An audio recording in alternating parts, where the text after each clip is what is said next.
Hai teman-teman semua, selamat datang di Nagari Konstitusi Podcast. Nah, ini merupakan podcast perdana di channel Nagari Konstitusi Podcast, yang dimana kita akan membahas podcast Nagari Konstitusi untuk apa. Bersama hari ini telah hadir bersama kita narasumber yang sangat spesial, yaitu Bapak Zulharfin Datuk Parpatiah Esos FM CPCM LP dan Nyonya Fitri Zulharfin. Beliau merupakan penggagas dari Nagari Konstitusi Podcast ini, dan beliau juga sebagai kepala desa atau wali nagari di Nagari Pesawai Kecamatan Palupuh, Kabupaten Agam, Sumatera Barat. Sekaligus juga beliau merupakan Ketua Forum Wali Nagari se-Sumatera Barat. Dan bersama beliau telah hadir juga Ketua Tim Penggerak PKK Nagari Pesawai. Selamat pagi Ibu, selamat pagi Nya. Bagaimana kabarnya hari ini Nya? Alhamdulillah, sehat walafiat, luar biasa. Buat teman-teman yang belum tahu, ini itu merupakan sebutan untuk nenek mama di Sumatera Barat, khususnya di Nagari Pesawai. Saya mau tanya-tanya sedikit ya, Nya. Ya, silakan. Apa itu Nagari Konstitusi Pesawai, dan apa keuntungannya untuk masyarakat Nagari pada hari ini? Ya, terima kasih. Assalamualaikum warahmatullahi wabarakatuh. Pagi menjelang siang hari ini bertepatan dalam rangka peringatan Hari Kemerdekaan Republik Indonesia ke-79, di mana kita bangsa Indonesia, baik yang berada dalam negara maupun di luar wilayah negara kita, hari ini kita harus bersukaria bahwa 79 tahun Indonesia merdeka. Perlu kita refleksi kembali bahwa refleksi pertama itu adalah kemerdekaan bukan milik sekelompok orang, bukan milik pegawai negeri sipil, TNI, Polri, pensiunan, BUMN, orang kaya, para sarjana. Tidak, semua rakyat harus merasakan kemerdekaan. Dan tentunya kemerdekaan itulah sejatinya yang dituju oleh nenek moyang kita, para leluhur kita, pendiri bangsa, di mana bangsa Indonesia diraih dengan cara bersama-sama, dengan keyakinan tumpah darah. Maka Indonesia hari ini adalah Indonesia yang telah berusia 79 tahun. Usia itu tidak muda lagi. Lalu kita hubungkan dengan Nagari Konstitusi. Nagari Konstitusi itu sebagai gambaran perlu kami sampaikan pada kesempatan podcast ini. Nagari Konstitusi itu adalah nagari sama dengan desa secara nasional. Mahkamah Konstitusi Republik Indonesia sejak didirikan di Indonesia, beliau punya program bagaimana pemberdayaan masyarakat konstitusi.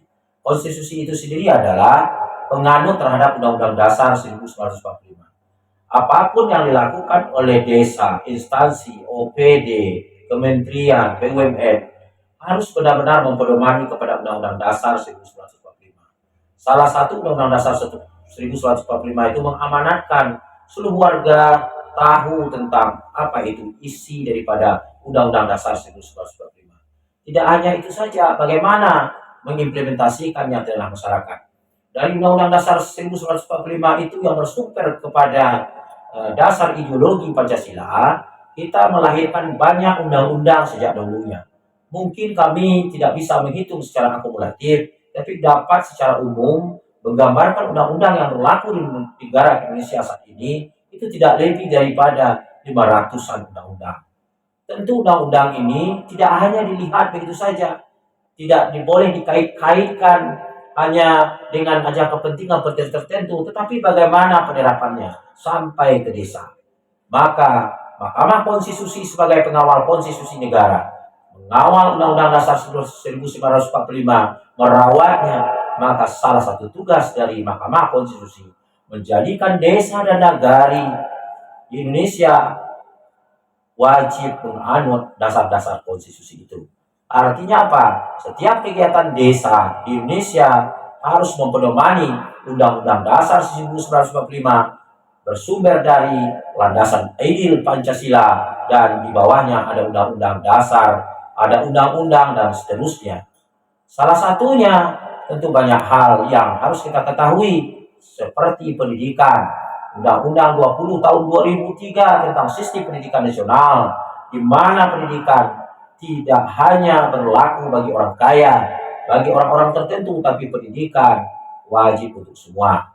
Untuk semua itu bagaimana penerapannya dengan dana desa, alokasi dana desa, wajib kita cerminkan, wajib kita laksanakan di dalam penerapan anggaran pendapatan belanja desa. Seperti itulah gambaran secara umum. Jadi nagari konstitusi itu artinya adalah ada satu nagari atau desa dari 5 desa yang direncanakan di Indonesia yang telah dideklarasikan oleh Mahkamah Konstitusi Indonesia bahwa inilah nagari model. Khusus Sumatera Barat maupun wilayah di seluruh 10 provinsi di wilayah Sumatera, kita ditetapkan di proses yang sangat panjang. Sehingga bermacam seleksi kita adakan di Mahkamah Konstitusi, didamping oleh Universitas Andalas, khusus Nagari Development Center, dan kawan-kawan dari Pusat Studi Konstitusi, maka ditetapkanlah Nagari Pesarawe hari ini mewakili Sumatera Barat, mewakili provinsi-provinsi yang ada di Sumatera. Untuk itu, bagaimana kita jauh lebih baik harusnya, karena kita jadi nagari model, bukan saja pemerintahnya saja, bukan saja aparaturnya saja, tetapi nagari konstitusi itu benar-benar diterapkan sampai ke rakyat kecil di pelosok pedusunan. Demikian penjelasan tentang nagari konstitusi. Wah, luar biasa sekalian ya.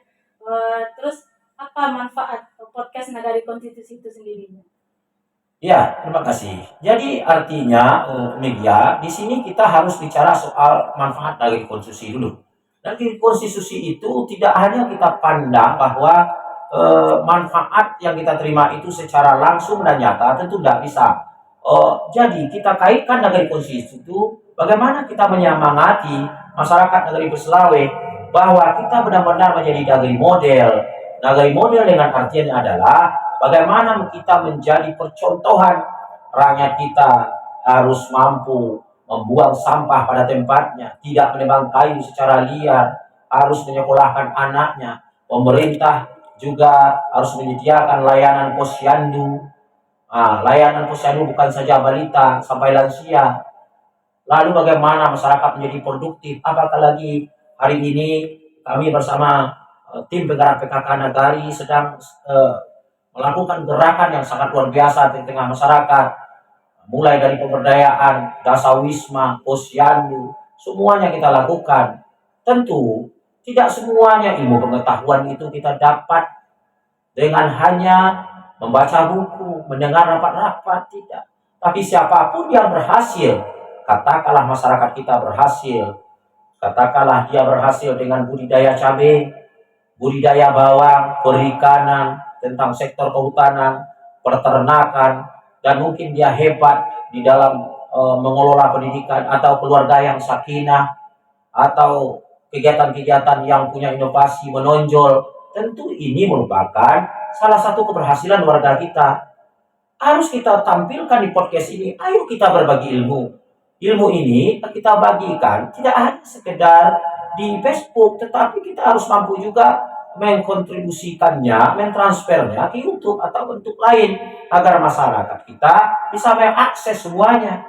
Jadi dari kita, oleh kita, untuk kita. Dari petani kita berbagi ilmu untuk kita, dan lalu dimanfaatkan ilmu itu bagi masyarakat kita. Dan masyarakat dunia juga akan dapat menonton, dapat mengambil ilmu itu. Jadi kita tidak selalu memberikan narasumber itu kepada orang-orang tertentu, tetapi kita libatkan rakyat. Mungkin secara kebudayaan, secara keagamaan, atau di sini ada tausiah 7 menit nanti setiap subuh. Ini podcast ini menyebar terus ke tengah-tengah masyarakat. Ini adalah perdana pada tanggal 17 Agustus tahun 2024, hari Sabtu, bertepatan HUT RI 79.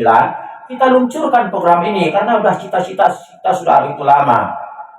Yang kita namakan itu Nagari Konstitusi Podcast. Kenapa? Ini adalah brand kita. Walaupun brand kita banyak, tetapi podcast kita memakai nagari konstitusi. Karena satu negara Indonesia yang menerapkan nagari konstitusi. Seperti itu. Jadi manfaat kita sangat luas.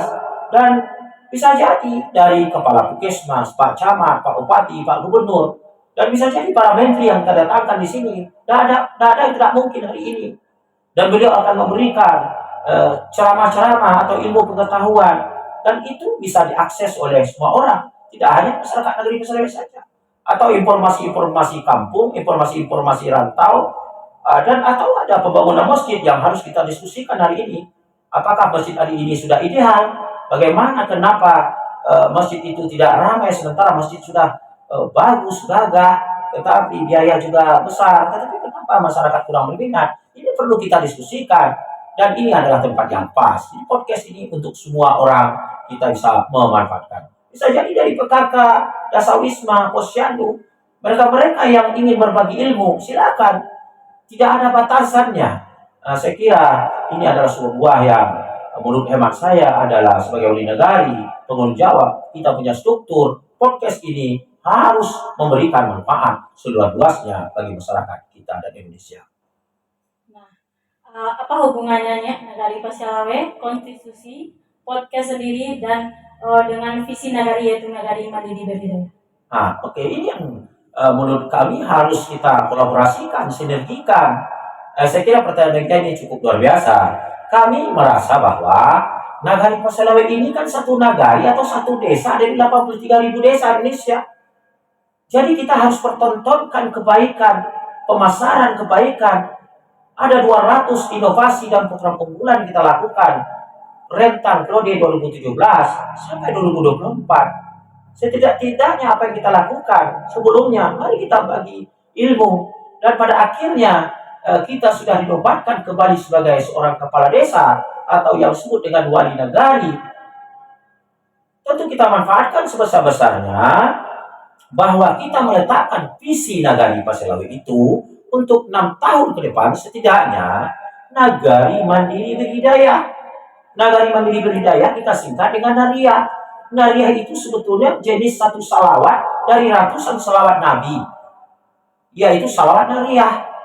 Nariyah artinya bagaimana memaknai sebuah usaha kita dengan doa-doa kita agar dimakbulkan, dikabulkan, dan tidak ada bubul-bubul di antara kita.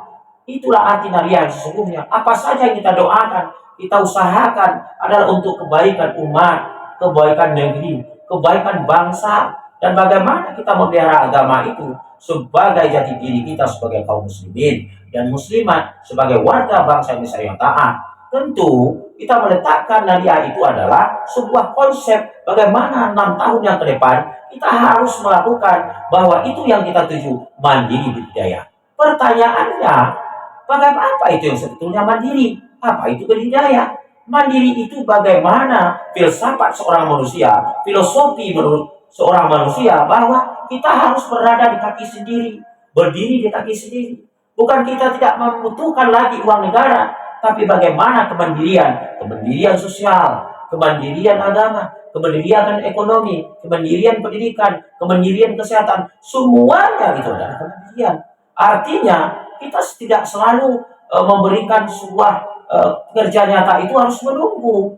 Jadi dia harus tahu bahwa di Nagari Pasalawe barangkali kita harus terapkan sebelum Anda melakukan, mari kita berbuat dulu. Jadi tidak harus menunggu dana tidak turun, kita tidak bisa kerja. Contoh, terjadi bencana alam. Apakah bencana alam yang skala kecil itu kita harus menunggu dari kabupaten, provinsi, atau jalan yang hari ini mungkin sudah semak belukar? Itu jalan-jalan itu kan membahayakan warga kita, bukan warga kabupaten, provinsi, nasional. Maka jangan tunggu-tunggu dulu. Wajib dengan kesadaran kita lakukan bagaimana kemandirian sosial, kemandirian keamanan kita melakukan. Dulu membantu kebakaran, bencana alam, orang senang berduka, gotong royong. Maka seluruhnya kita himpun dalam sebuah konsep yang disebut dengan Senawasbang, Sekolah Nagari Wawasan Kebangsaan. Hari ini kita tidak ada lagi menemukan masyarakat kita yang harusnya tidak membuang sampah sembarangan. Bendera itu sudah teratur berdirinya setiap hari, hari bangsa, hari nasional. kita harus tahu kesadaran masyarakat tentang iuran pajak tepat waktu. Kita juga harus tahu bahwa rakyat kita sudah mampu mendisiplinkan diri. Kemudian itu yang disebut dengan mandiri. Sebetulnya itulah peran Senawasba dalam rangka instrumen mendukung visi Nariah itu. Lalu apa yang berhidayah? Berhidayah itu berdasarkan 3 sumber. Sumber pertama itu berhidayah itu bersumber dari agama yang kita anut. Katakanlah agama Islam, kita punya sumber Al-Quran yang tidak terbantahkan lagi. Mana ayat-ayat Al-Quran itu yang dijelaskan dalam ayat per ayat, maka itu yang harus kita anut oleh Nagari Pasalawe serta masyarakatnya. Kita tidak boleh lari dari ayat-ayat itu. Itulah sumber utama kita untuk melahirkan nagari kita berhidayah. Yang kedua, masalah hidayah lahir dari adat dan kebudayaan kita. Adat lokal, adat Minangkabau. Jika kita tidak lagi menganut adat, tidak mempedomani lagi adat, sebaik apapun nagari kita, prestasi apapun yang kita lakukan, kapan perlu prestasi yang dunia, tidak mungkin bisa terwujudkan tanpa memelihara, melaksanakan adat budaya Minangkabau, terutama adat Singkawang. Lalu yang ketiga sumbernya adalah konstitusi negara. Sebagai warga negara yang taat hukum, warga negara yang telah mencicipi pembangunan, wajib kiranya menganut dalam konstitusi negara itu. Ada undang-undang dasar, ada peraturan pemerintah, peraturan daerah, peraturan desa, peraturan kerapatan, peraturan yang lainnya. Jika kita hanya mengandalkan agama adat, kalau kita tidak berkuat dengan konstitusi negara, maka itu tidak akan bisa terwujud. Maka di sanalah ada sekolah bagi anak sekolah SD, SMP, SMA, mungkin perguruan tinggi, tapi bagi masyarakat umum, mana sekolahnya? Karena mereka tidak lagi orang muda, dia tidak waktu produktif untuk belajar. Tapi disinilah pentingnya Senawasbang lagi. Sekolah nagari wawasan kebangsaan. Mereka tertanam di jiwanya bahwa untuk sekolah itu dalam undang-undang pendidikan disampaikan pendidikan itu ada formal, informal, dan non formal. Sekarang yang informal itu kita manfaatkan sebaik-baiknya melalui sekolah dasawisma, sekolah hukum adat Minangkabau, ada sekolah mungkin pondok Al-Quran, pondok tahfiz, TPQ, tetapi yang konstitusi negara itu mana ruangnya bagi warga kita? Maka perlulah sebuah penanaman masyarakat kita, jiwa-jiwa kebangsaan, nasionalisme, karakter hari ini tidak ada lagi anak-anak. Kadang-kadang kita risih bahwa ada kekhawatiran tidak seperti anak-anak waktu kita belajar dulu, patuh kepada guru. Karena apa? Karena inilah pengaruh daripada informasi teknologi yang tidak bisa mereka bedakan, menyebelahkannya ini adalah sopan santun atau bentuk apa. Maka orang tua pun harus diberikan sekolah. Sekolah itu kita kolaborasikan dengan PKBM, PKMM, Pusat Kegiatan Belajar Masyarakat. Mereka bisa dapat paket A, paket B, paket C sesuai yang mereka butuhkan. Akhirnya tidak ada warga negara yang baca tulis buku. Tidak lagi masyarakat yang tidak berijazah. Maka layaknya begitulah kita menjadikan bangsa kita adalah bangsa yang berpendidikan, berbudaya, beragama, berkonstitusi. Lalu apa misi kita untuk mewujudkan itu? Ada 3 konsep dasar wajib dilaksanakan oleh program-program desa. Apa itu? Pertama, bagaimana masyarakat kita sehat. Tidak mungkin sesuatu kita lakukan kalau tanpa kesehatan. Sebagaimana tim penggerak PKK canangkan, ada namanya PHBS, yaitu pola hidup bersih dan sehat. Ini pekerjaan PKK secara terus-menerus kita lakukan sampai ke 54 dasawisma kita. Masyarakat sehat itu harus kita wujudkan. Puskesmas, Puskesri, Posyandu, ada di sini juga kelompok-kelompok sehat masyarakat, senam sehat, sekolah-sekolah harus sehat. Sehat artinya bukan jasmani saja, tapi rohani. Itu yang kita tuju. Jadi bagaimana instrumen dan sarana-prasarana pendukung misi masyarakat sehat itu wajib kita wujudkan. Yang kedua, mungkin perlu kami sampaikan kepada pemirsa podcast Nagari Konstitusi. Ini adalah berkaitan dengan pendidikan. Rakyat kita harus berwawasan. Mereka disekolahkan, mereka diberikan studi komparatif. Mungkin banyak anggapan, kenapa Nagari Pasalawe suka memberikan masyarakat kesempatan berjalan-jalan? Itu bukan jalan-jalan, itu studi komparatif. Rakyat kita tidak boleh ibarat kata dalam tempurung, mereka harus dibuka cakrawalanya. aparatur nagari, tidak hanya Pulau Raung itu ke Aceh, Jogja dan mana-mana, tapi itu tujuannya adalah membuka cakrawala aparatur. Aparatur berada di kantor ini tidak hanya mengerjakan rutinitas, tapi mereka membuka wawasannya ketika mereka berkunjung ke tempat lain. Artinya di dalam kurikulum hari ini adalah kurikulum merdeka diterapkan oleh pemerintah, dan sisi lain Minangkabau sudah mendeklarasikan diri sebagai adigium, jauh berjalan banyak cari alam hidup, banyak dari alam terkambang jadi alam yang mengajarkan kita. Dan ketika ketika masyarakat kita sudah sehat, sudah berwawasan, lalu dompet ini harus berisi, kantong-kantong ini sudah berisi melalui program produktivitas masyarakat. Ketika kita sehat, ketika kita berwawasan, apakah bisa kita datang ke kota? Bisa kita menikmati apa-apa kalau tanpa ada uang? Bagaimana kita menserjanakan anak? Bagaimana kita memenuhi kebutuhan rumah tangga, listrik, air, dan segala macam? Apalagi ini ada pulsa di sini, paket yang harus kita isi. Itu dalam rangka produktivitas masyarakat. Maka daripada itulah lahan kosong yang 8.700 hektar Nagari Sulawesi hari ini ada dengan terdiri dari 10 jorong.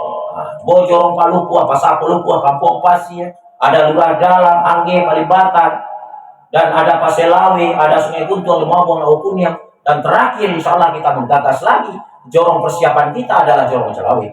Semua jorong dengan wilayah luas kita dengan penduduk lebih kurang 6.000 jiwa dan 1.300 kakak. Itu adalah masyarakat yang harus produktif. Tidak ada lagi lahan kosong. Masyarakat kita harus benar-benar diberdayakan. UMKM harus berdiri dan bisa berdaya saing. Masa menghasilkan uang seperti yang kita kerjasamakan hari ini bersama ibu-ibu PKK, yaitu pembelian rempah-rempah oleh kepentingan himpunan pengusaha rendang Minangkabau yang diekspor. Bumbu itu membutuhkan bahan baku. Ini yang kita MOU-kan dengan Kementerian Keuangan. Insya Allah masyarakat kita harus punya pekerjaan agar mereka menjadi produktif. Produktif tidak hanya sekedar untuk ibu rumah tangga, tapi dari anak-anak muda, tamatan sarjana, tidak mungkin mereka nganggur, tapi kita carikan bagaimana mereka bisa beraktivitas. Seperti itu yang disebut dengan Naria. Lalu apa hubungannya dengan Nagari Konstitusi? Konstitusi itu mengamanatkan bahwa ratusan undang-undang, baik tentang kesehatan, pendidikan, segala macam, harus kita implementasikan dengan kewenangan desa. Artinya apa? Contoh, kita ingin menjadikan masyarakat kita produktif. Ada undang-undang UMKM, di mana pemerintah harus memperhatikan kelangsungan UMKM. Bapak, sejauh manakah peranan dana desa? Perhatian seorang kepala desa, wali nagari terhadap penyelenggaraan UMKM. Lalu yang kedua, masalah TK PAUD. TK PAUD ini sistem pendidikan itu mengamanahkan ada sekolah pendidikan anak usia dini. Apa yang kita lakukan untuk menuju visi Naria itu? Misi masyarakat sehat berwawasan produktif tidak hanya sekedar di obral saja, tidak hanya sekedar disampaikan saja kepada masyarakat maupun media, tetapi harus laksanakan implementasinya itu. Maka daripada itulah, apa hubungan keduanya? Naria tidak akan bisa dilaksanakan tanpa dukungan daripada perhatian pemerintah, perantau, pemerintahan negara itu sendiri, maupun lembaga organisasi negara, serta masyarakat yang di dalam maupun yang di luar negara. Stakeholder harus kita bersama-sama mewujudkan implementasi visi Naria dan misi masyarakat sehat, berwawasan, dan produktif. Maka itulah konstitusi mengamankan undang-undang. Benarkah undang-undang dijalankan untuk menuju visi misi negara itu? Lalu bagaimana peran podcast di sana? Inilah peran pengawasannya.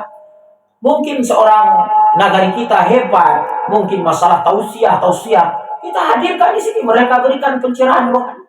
Mungkin mereka berhasil dari budidaya ternak sapi, mereka kita minta bagaimana sebetulnya melaksanakan budidaya sapi sehingga mereka bisa menyekolahkan anaknya. Selain teori yang kita gunakan di kampus, kita juga butuh fakta empirik ini, pelaku-pelaku yang ada di lapangan.